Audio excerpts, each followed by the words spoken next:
le podcast pour les entrepreneurs web audacieuses qui sont prêtes à tout avoir et show the fuck up.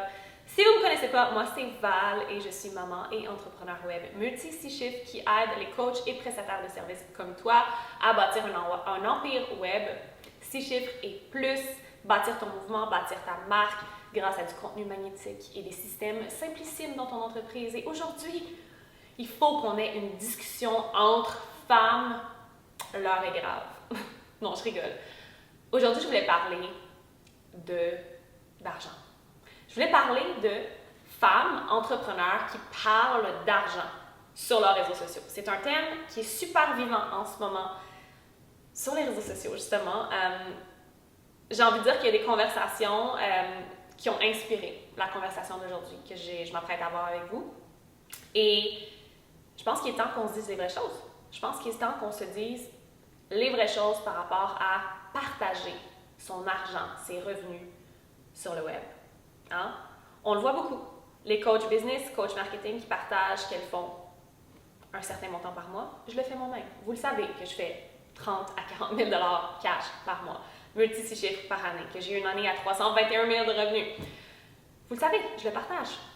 Est-ce qu'on devrait partager ce genre d'informations-là? Un clan dit que oui, un clan dit que non. Et je veux démystifier tout ça.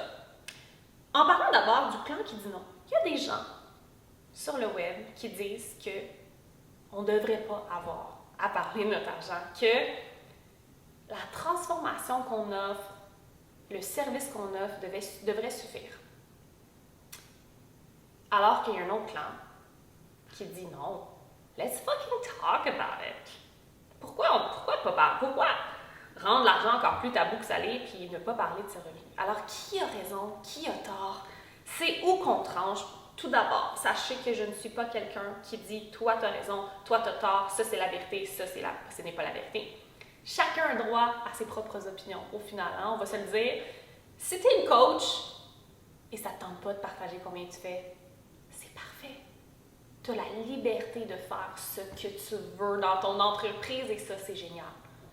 Si pour toi, ça n'a pas sa place, si tu n'es pas à l'aise de partager tes revenus, tu ne le fais pas. Il y a des femmes d'un autre côté, par exemple, qui sont très à l'aise et qui le font.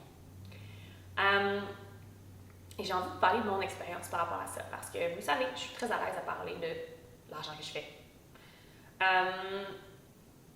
Et la réalité, c'est que si ce n'était pas des femmes comme moi, ou des femmes inspirantes, des grandes de ce monde, qui parlent des montants d'argent exorbitants qu'elles font à chaque mois, jamais j'aurais fait même 10 000 $ par mois. Jamais, au grand jamais, j'aurais fait un mois à 40 000 $ comme j'ai déjà fait.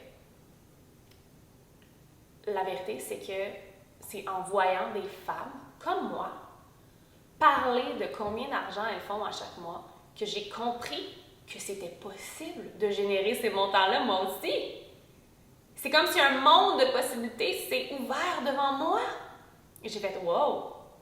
Moi qui pensais que je pouvais, le maximum que j'allais faire dans ma vie, c'est un genre de 5 000 $ par mois, un genre de 70 000, 100 000 par année. Moi, j'étais stickée sur le 100 000 par année. C'était comme si je fais 6 chiffres, là, ma vie. Je veux dire, tous les problèmes de ma vie seront réglés. 6 chiffres par année, écoute. Et là, j'ai commencé à avoir des femmes qui faisaient 200 000, 300 000, 500 000, 1 million, multi-millions, 1 million par mois, 1 million en une journée. Puis j'ai fait, wait a freaking minute. Il n'y a pas de cap. Littéralement, je peux faire des montants exorbitants. Je peux générer 50 000 par mois, 100 000 par mois. Et j'ai envie de dire que c'était plus que l'argent. Right? Au final, 100 000 par mois, c'est pas ça le badge d'honneur. Mais les possibilités que ça a ouvert pour ma vie, pour comment je veux expérimenter la vie, pour ce que je veux offrir à ma famille, l'héritage que je veux laisser. Je veux dire, soudainement, je me suis sentie limitless. Et je dois remercier ces femmes-là qui ont arrêté de rendre l'argent tabou et qui ont break the curse, qui ont break leur pattern, qui ont break les tabous, qui ont break les stigmas et qui ont décidé d'en parler, qu'elles faisaient 10, 20, 30, 50, 100 000 par mois et plus. Et laissez-moi vous dire que j'ai été déclenchée au début par ces femmes-là. J'étais comme, mais voyons donc, 50 000 par mois. Ben voyons, j'avais de la difficulté à comprendre parce que c'était tellement loin de moi. Mais ça travaillait quelque chose en moi de haut. Écoute, elle le fait, elle est canadienne, elle est québécoise, elle a un service similaire au mien. Why not me? Et donc, il faut que je dois remercier ces femmes-là qui ont été trailblazers, qui ont décidé d'arrêter de s'en faire parce que les gens allaient penser et qui ont décidé de parler de leur argent et de combien elles faisaient par mois parce que c'est grâce à elles que je me suis autorisée à travailler vers ces montants-là. Et maintenant, c'est la même chose pour mes clientes. Mes clientes qui sont des coachs de tout genre, des coachs somatiques, des coachs fitness, des coachs, des doulas, qui reçoivent cette permission-là qu'elles peuvent faire 10 000 $ et plus par mois. Parce qu'une des grandes lignes de conversation, c'est, ben voyons, tu vas pas voir, tu vas pas voir une coach fitness parler de combien elle fait par mois, tu vas juste voir les coachs business. Ben no shit, la coach fitness, est-ce qu'elle aide la personne à gagner de l'argent dans sa business? Non. La coach fitness, elle offre une transformation de remise en forme, de changement d'habitude de vie, perte de poids, de perte d'inflammation, de règle les problèmes hormonaux. Bien entendu qu'elle ne va pas dire « Hey guys, j'ai fait 300 000 cette année » en guise de son marketing. Elle va peut-être le mentionner à un moment donné parce qu'elle est fière d'elle, puis dans une conversation, puis dans une story. Aucun problème avec ça. Mais bien entendu, elle ne va pas utiliser ça pour son marketing. Une coach marketing, une coach business, elle va parler de son argent parce que c'est de la preuve sociale.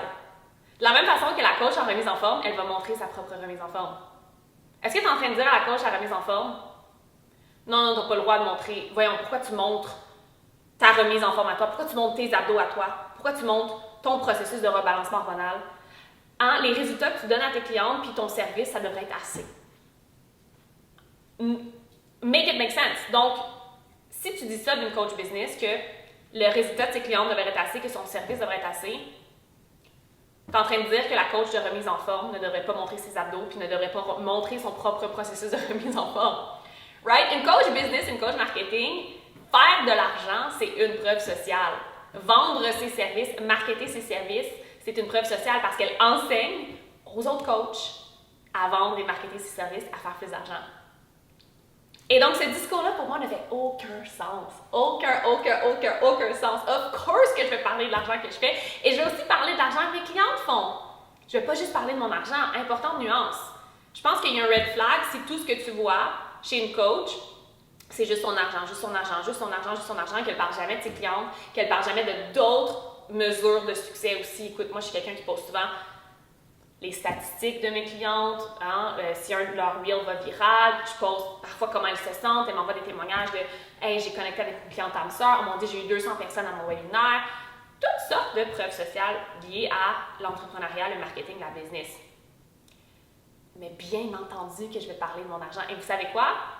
J'ai besoin de parler de mon argent parce que sinon, il y aurait un gap entre le genre de cliente avec qui je veux travailler. Par exemple, dans mes contenants mastermind, mes retraites, mon one-on-one qui sont des contenants plus haut niveau, il faut que j'adresse les revenus parce que, de un, je charge un certain montant par mois. Donc, clairement, il faut que la femme, elle soit au moins à un certain palier de revenus. Mais aussi parce que la personne qui m'engage, elle veut savoir que j'ai atteint un certain niveau de succès avant de m'embaucher. Donc, si au final, je faisais pas du tout le montant d'argent qu'elle pense que je fais et qu'elle souhaite dans son entreprise toucher un certain palier d'argent, il y aurait une incohérence, ça ne fonctionnerait pas. Quand je choisis ma coach, j'aime ça savoir elle fait combien. J'adore voir ma coach célébrer ses nouveaux mois records. Ma coach, elle vient de faire un mois à comme 120 000 $ US. Of course que j'aime ça le savoir. Moi, je travaille à aller vers 100 000 $ par mois. Donc, de savoir que ma coach, elle a surpassé cet objectif-là, elle l'a même stabilisé, ça me fait gagner confiance en sa capacité à m'aider à atteindre ça. De la même façon que les clientes m'embauchent en one-on-one en sachant qu'elles veulent aller vers le 20 000 et 30 000 $ par mois, alors que moi, ça fait longtemps que je l'ai stabilisé. Donc, tout ça pour dire que il faut parler d'argent, les femmes. Arrêtez de rendre ce sujet-là tabou et do the work. Si vous êtes déclenché, si vous êtes trigger par des femmes qui parlent de leur argent, posez-vous la question pourquoi? De un, pourquoi êtes-vous frustré par les choses que d'autres personnes font ou disent? Surtout quand ces personnes-là ne sont même pas dans votre vie. C'est pas votre sœur, c'est pas votre meilleure amie, c'est pas votre chum. Ce sont littéralement des étrangères sur les réseaux sociaux que vous suivez peut-être. Et vous êtes frustré par leurs actions et leurs... parce qu'elles font ou ce qu'elles font pas, parce qu'elles disent ou ce qu'elles disent pas. This is where leadership starts. Le leadership commence au moment où vous êtes capable de vous détacher de ce que les autres à l'extérieur de vous, qui n'ont aucun impact sur votre vie, font ou ne font pas. Justement, j'ai une cliente à moi qui m'a envoyé une publication qui a inspiré cette conversation-là, entre autres, qui a fait, c'est comme, qui a été déclenchée, puis comment voir qu'elle parle de ça, nanana, tu sais, justement, moi j'aime ça, les femmes qui parlent d'argent. J'étais comme, we gotta stay in our own lane. Si c'était pas de toi qui m'avais envoyé cette publication-là, je l'aurais jamais vue parce que je ne suis pas focus là-dessus. Je suis pas focus sur ce que les autres disent de moi, disent de l'industrie. Je suis dans ma lane, je sers mes clientes, je sers ma communauté, I show the fuck up de la meilleure façon que je peux. Et ce que les autres font pas, disent pas, des personnes qui sont littéralement pas connectées à moi, à l'extérieur de moi, pas connectées à mon entreprise, I don't give a damn. Ça, quand tu es capable de maîtriser ça, c'est là que le vrai leadership commence. Et quand ton vrai leadership commence, c'est là que tu es capable d'aller chercher ces revenus-là. Et c'est là que tu es capable d'en parler ouvertement aussi, comme je le fais, et t'en foutre de ce que les autres disent à côté. Donc, j'avais envie d'avoir cette conversation-là aujourd'hui parce que, en tant que femme, il est plus que temps qu'on ait ces conversations-là. Il est plus que temps qu'on se laisse tranquille. On peut-tu s'empower? Puis s'il y en a une qui veut parler de son argent, qu'elle parle de son argent. S'il y en a une qui décide de ne pas parler de son argent, parfait. Mais moi, ce qui me titille encore, c'est d'utiliser ce type de marketing-là qui va constamment piquer à l'autre. Plutôt que, again, stay in your fucking lane.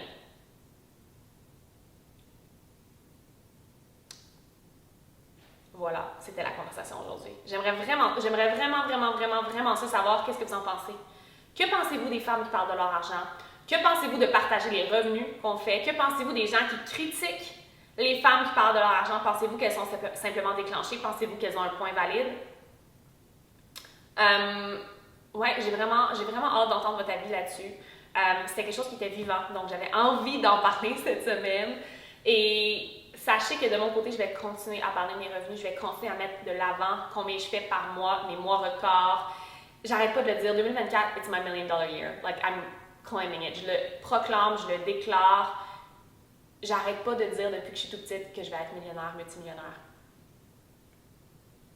Les gens pourraient bien dire, check là qu'elle se pète plus, tu sais, nanana, pète plus haut que le trou, puis que, ben oui, elle va être millionnaire. Tout commence par y croire. Et une des raisons pour laquelle j'y crois, c'est qu'il y a d'autres femmes dans mon entourage qui sont devenues millionnaires, qui ont généré 1 million dans leur entreprise. Et donc, de savoir qu'elles l'ont fait, ça motive et ça me donne la permission. Et moi, je veux vous donner la permission. Et c'est entre autres ce genre de conversation-là inconfortable qu'on a sur Mama Wears the Pants. Et voilà. Merci d'avoir été là. N'oubliez pas de laisser un thumbs up si vous écoutez ça sur YouTube, un commentaire, partager à des femmes entrepreneurs qui pourraient faire prendre part à cette discussion-là, que ça les déclenche ou qu'elles soient d'accord avec mon point de vue. Si vous êtes sur Spotify, iTunes, n'oubliez pas de laisser un avis 5 étoiles et un beau commentaire. C'est littéralement la meilleure chose que vous pouvez faire pour supporter le podcast, ainsi que de prendre un screenshot et de publier ça en stories et de me taguer Val Benoît quand vous l'écoutez. Tous des petits gestes qui font vraiment du bien, qui m'aident beaucoup. J'ai vraiment hâte pour 2024. On va avoir un nouveau décor, un peu plus tropical.